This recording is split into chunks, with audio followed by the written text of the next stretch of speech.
Welcome to The Explainer. Today, we're going to explore a really powerful idea.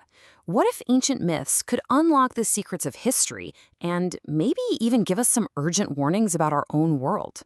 So let's just dive right in. What if I told you that some legends aren't just fantasy?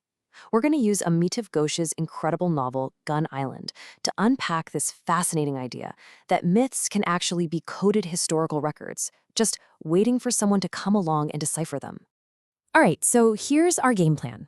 First, we'll nail down what we mean by myth becoming history. Then, we'll unravel a specific Bengali legend at the heart of the book. We'll look at the actual tools scholars use to analyze these stories. And finally, we'll connect all of this to the most pressing issue of our time: climate change. So, let's start with the big idea.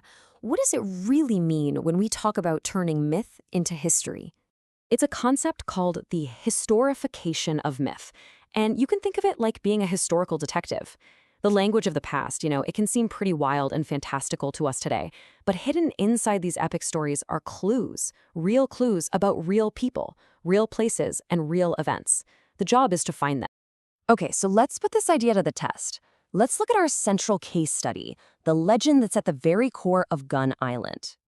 So the story goes like this. There's this character, the gun merchant, who makes a huge mistake. He refuses to worship a very powerful goddess of snakes, Mansa Devi.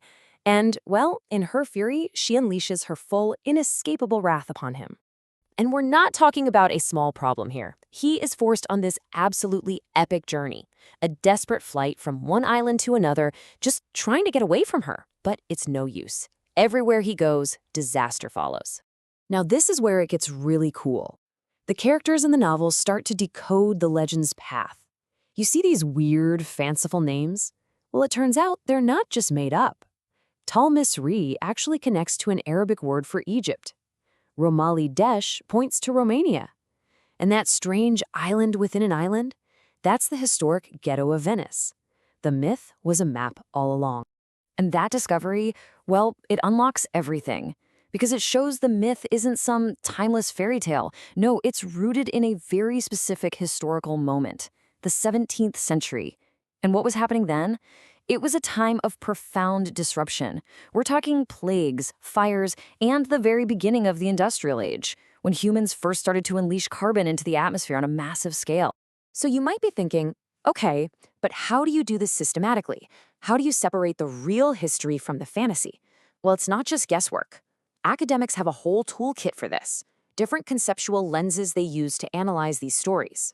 And there are 4 really powerful ways to look at any story. The myth-ritual lens asks if maybe the story was just created to explain a practice that already existed, like a pilgrimage. Functionalism looks at the story's practical purpose, how it helps hold a community together. Structuralism hunts for underlying patterns, often in pairs, like nature versus culture.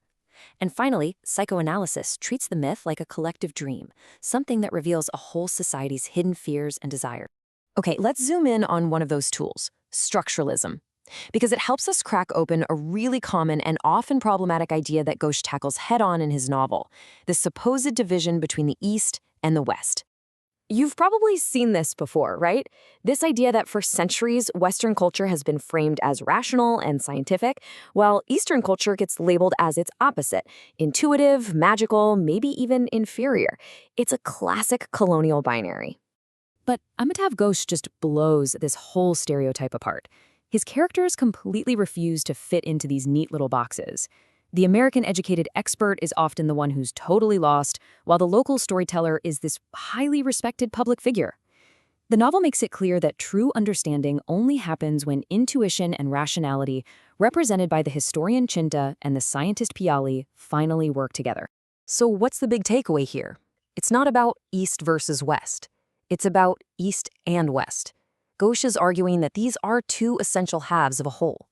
To really understand the world, especially today, we need both the data and the story, the science and the wisdom. And this is where it all comes together. This is where Ghosh connects this centuries-old myth to the single biggest crisis we face today. Think about it. The story of the gun merchant isn't just some dusty old tale. It's a mirror. His flight from one disaster to the next is a direct parallel to the world we see right now, a world defined by mass migration, ecological breakdown, and the exploitation of vulnerable people. And this is the masterstroke of the novel. Ghosh reinterprets the legend for our time. The angry goddess Mansa Devi becomes a metaphor for nature itself, pushed to its breaking point. And the fleeing gun merchant? He becomes the modern climate refugee, forced from home by forces way beyond their control. And look, this isn't just a literary device. We know the science is real. Over 90% of climate scientists agree that this crisis is happening and that it's driven by us. Ghosh's work basically argues that to truly confront this, we have to combine that hard scientific data with the deep, intuitive wisdom found in these cultural narratives. We need both to see the full picture. So the question the novel leaves us with is this: can these ancient stories actually help us navigate our future? The warnings have been there all along, coded in our oldest stories. Maybe, to solve the problems of the future, we have to finally learn to read the messages from our past. Because in the end, these stories aren't meant to be passive entertainment. They're a challenge. They are living, breathing histories that connect our past to our present and they really demand that we decide on a different future.